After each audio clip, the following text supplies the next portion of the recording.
નમસ્તે વિદ્યાર્થી મિત્રો, આજે આપણે ધોરણ 8માં વિષય ગણિતમાં ચેપ્ટર નંબર 2માં સ્વાધ્યાય 2.2માં દાખલા નંબર 6નો અભ્યાસ કરીશું.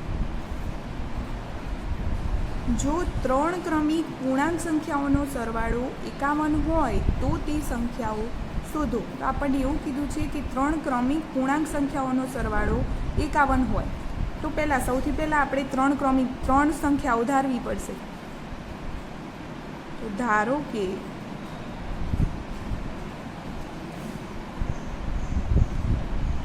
પહેલી સંખ્યા બરાબર x છે. પહેલી સંખ્યા બરાબર x છે. હવે બીજી સંખ્યા બરાબર x પ્લસ 1. કારણ કે 3 ક્રમિક પૂર્ણાંક સંખ્યાઓનો સરવાળો કીધો છે તો એક x ધારી તો બીજી શું આવે x પ્લસ 1. હજુ ત્રીજી 3 કીધી છે તો 2 ધારી, હવે ત્રીજી આવશે. ત્રીજી સંખ્યા બરાબર x પ્લસ 2. હવે શું કીધું છે કે આ 3 ક્રમિક પૂર્ણાંક સંખ્યાઓનો સરવાળો 51 હોય તો આ ત્રણેયનો શું કરવાનો સરવાળો એના બરાબર 51. તો માટે x plus 1 plus x plus 2 બરાબર 51. તો માટે x પ્લસ x કેટલી વાર છે? 3 વાર. તો માટે 3x પ્લસ 2 પ્લસ 1 બરાબર 3 બરાબર 51. તો માટે 3x is equal two 3 plus છે, આ બાજુ જાય તો માઇનસ, તો 51 માઇનસ 3. તો માટે 3x ઇઝ ઇક્વલ ટુ 51માંથી 3 જાય તો 48. તો માટે 3 ગુણાકારમાં છે, આ બાજુ જાય તો ભાગાકારમાં, તો x ઇઝ ઇક્વલ ટુ 48/3. તો માટે 16 તરી 48, તો x બરાબર 16. હવે આ કિંમત આપણે પહેલી સંખ્યા, બીજી સંખ્યા અને ત્રીજી સંખ્યાની અંદર મૂકીએ. તો પહેલી સંખ્યા બરાબર x બરાબર કેટલા મળ્યા? 16. હવે બીજી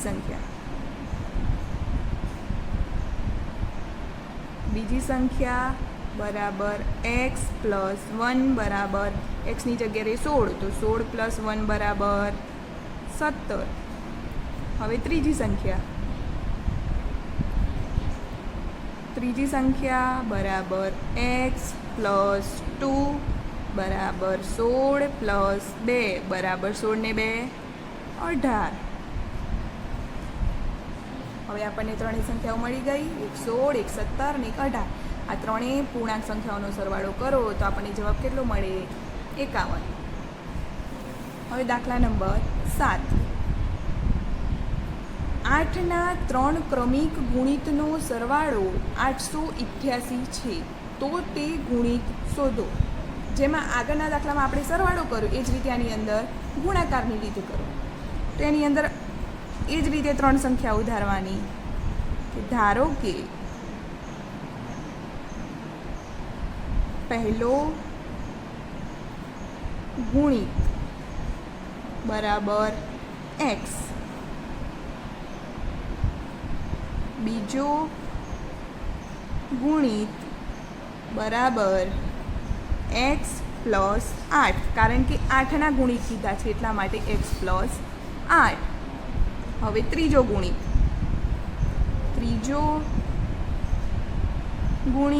બરાબર xની જગ્યાએ x પ્લસ 8 લીધા. હવે શું આવશે? 8ના ઘડિયાની અંદર શું આવે? 8 × 8 પછી 8 × 16. તો હવે ત્રીજા ગુણિતની અંદર શું આવશે? x plus 16. આ ત્રણેય ગુણિતનો સરવાળો 888 છે. એટલે કે શું કીધું છે કે ત્રણેય ગુણિતનો સરવાળો 888 છે. ત્રણેયનો સરવાળો 888 છે. તો માટે હવે ત્રણેયનો સરવાળો કરવાનો, એના બરાબર 888. તો x plus 8 plus x plus 16 બરાબર 888. તો માટે હવે x કેટલી વાર છે? 3 વાર. તો માટે 3x પ્લસ 16 ને 8 કેટલા થાય? 24 બરાબર 888. તો માટે 3x ઇઝ ઇક્વલ ટુ 24 આ બાજુ જાય તો માઇનસ, તો 888માંથી 24 જાય તો 864. હવે 3 ગુણાકારમાં છે, આ બાજુ જાય તો ભાગાકારમાં. તે x ઇઝ ઇક્વલ ટુ 864/3. તો માટે x બરાબર કેટલો જવાબ આવશે? 288.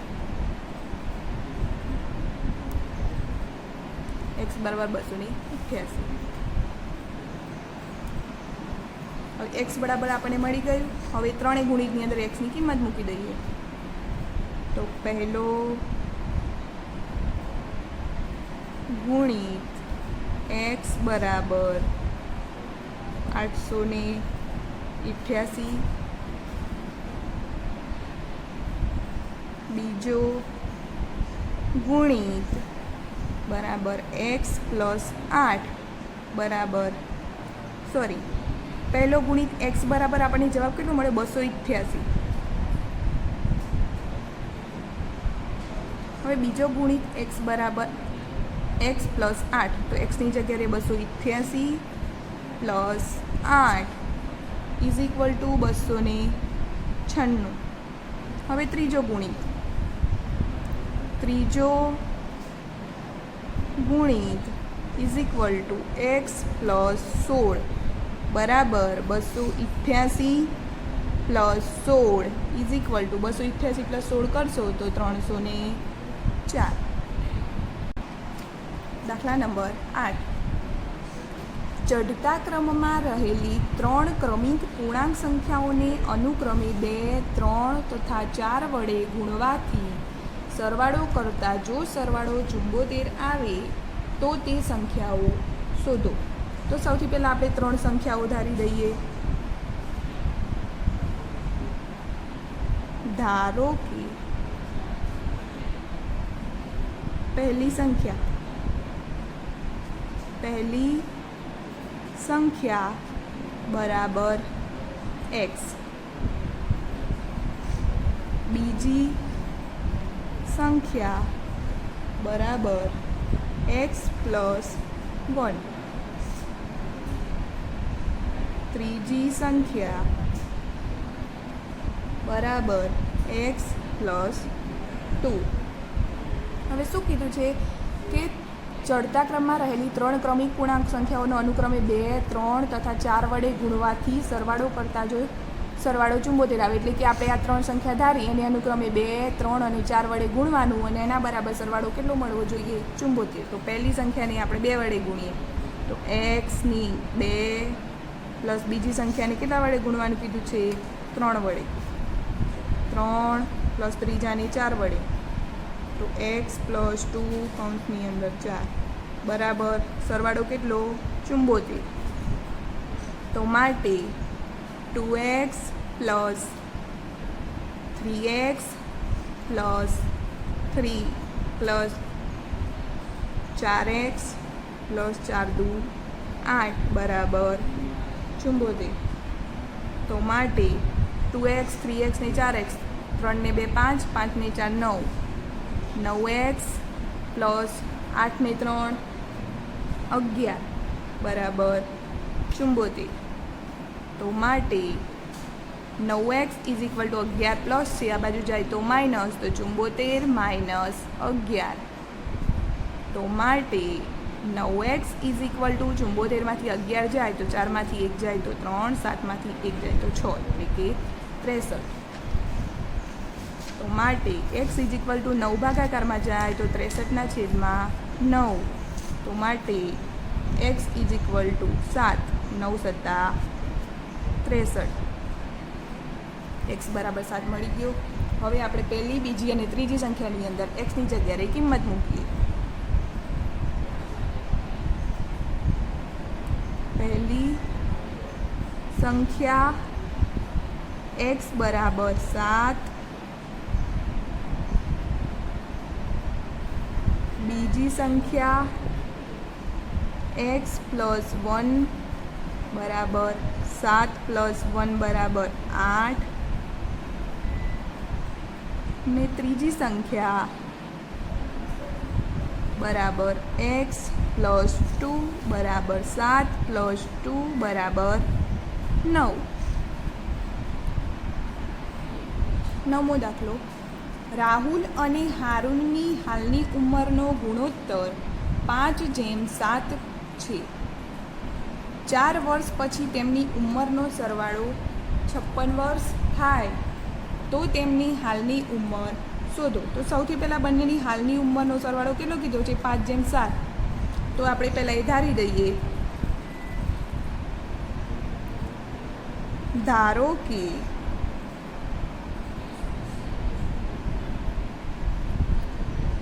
રાહુલની હાલની ઉંમર કેટલી કીધી છે? 5:7. તો પહેલાં શું આવશે? 5x વર્ષ. જ્યારે હારૂનની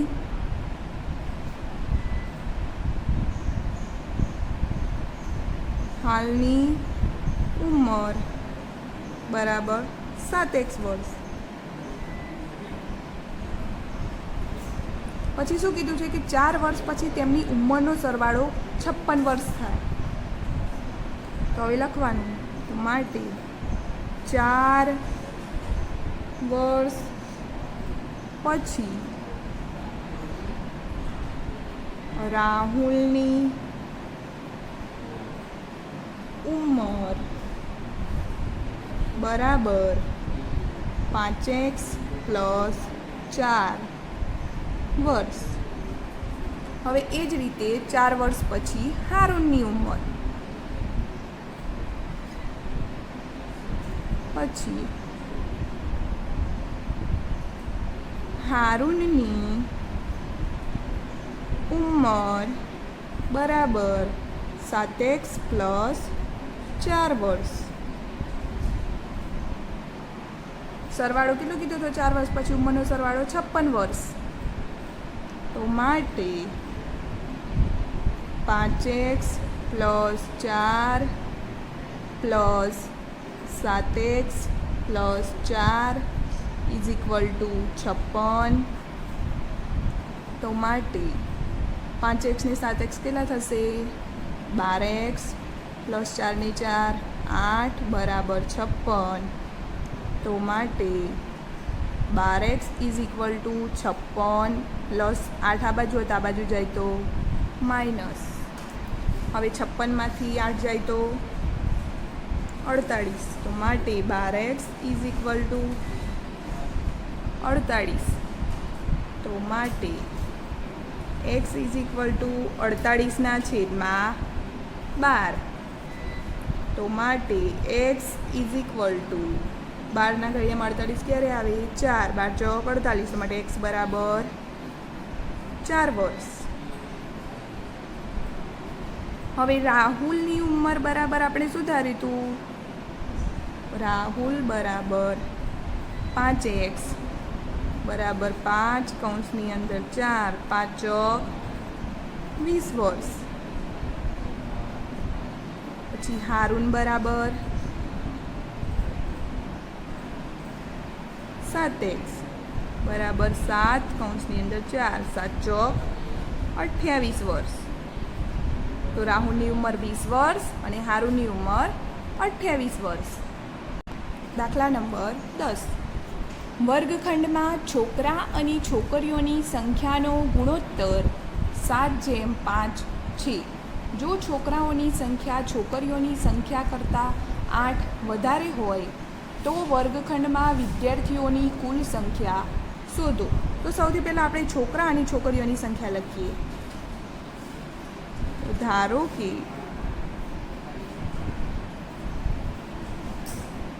છોકરાઓની સંખ્યા બરાબર 7 x અને છોકરીઓની સંખ્યા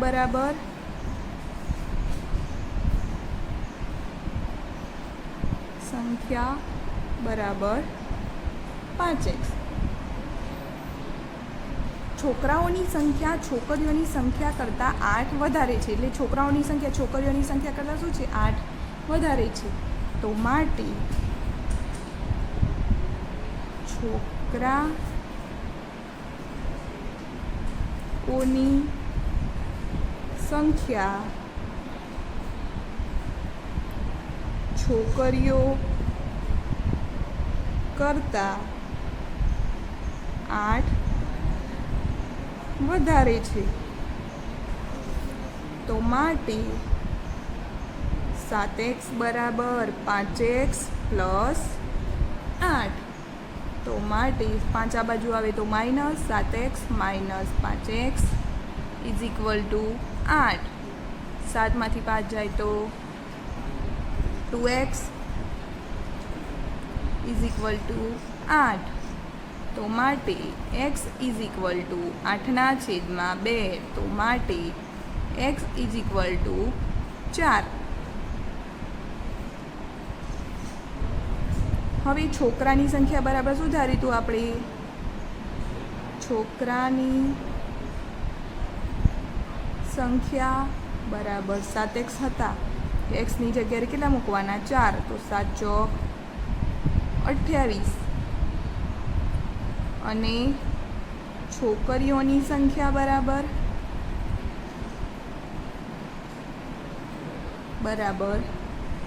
5x બરાબર 5 ગુણ્યા 4. 5 ચોક 20.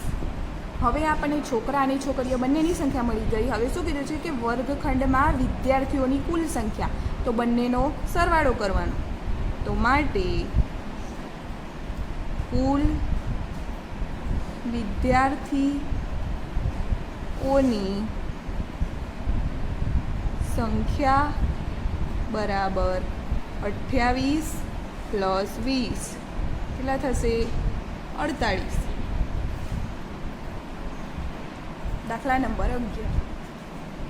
ભરતના પિતાજી ભરતના દાદા કરતાં 26 વર્ષ નાના અને ભરત કરતાં 29 વર્ષ મોટા છે. જો ત્રણેયની ઉંમરનો સરવાળો 135 વર્ષ હોય તો ત્રણેયની ઉંમર શોધો. તો ભરત, એમના પિતાજી અને એના દાદા, આ ત્રણેયની ઉંમરનો સરવાળો 135 વર્ષ છે. તો હવે સૌથી પહેલાં આપણે ભરતની ઉંમર ધારીએ.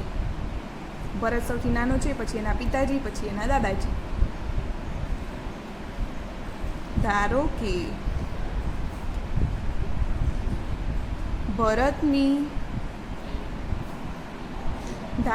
ભરતની ઉંમર x વર્ષ, પિતાજીની ઉંમર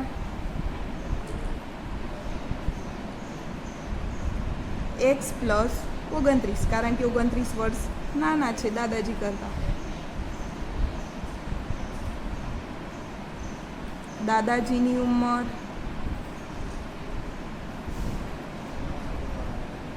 x પ્લસ 29 પ્લસ 26 વર્ષ.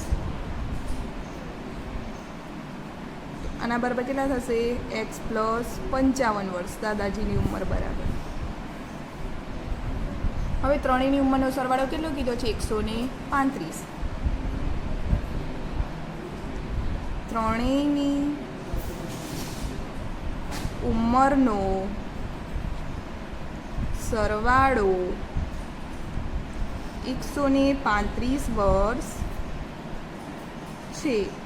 તો ત્રણેયનો સરવાળો કરવાનો. તો માટે x plus 29 plus x plus 55 is equal two 135. તો માટે x પ્લસ x કેટલી વાર આપેલા છે? 3 વાર. તો માટે 3x પ્લસ 29 પ્લસ 55 કેટલા થશે? 84 બરાબર 135. તો માટે 3x ઇઝ ઇક્વલ ટુ 84 આ બાજુ છે, આ બાજુ જાય તો માઇનસ, તો માટે 135 માઇનસ 84. તો માટે 3x ઇઝ ઇક્વલ ટુ 135માંથી 84 જશે તો 51. તો માટે x ઇઝ ઇક્વલ ટુ 3 ગુણાકારમાં છે, આ બાજુ જાય તો ભાગાકારમાં 51/3. તો માટે x ઇઝ ઇક્વલ ટુ 51/3 એટલે 17 તરી 51, તો x બરાબર 17 વર્ષ.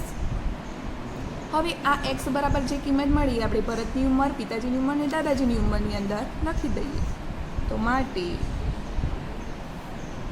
ભરતની ઉંમર x બરાબર 17 વર્ષ,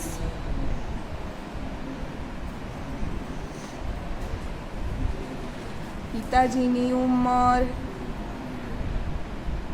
x પ્લસ 29 બરાબર 17 પ્લસ 29 બરાબર 46 વર્ષ.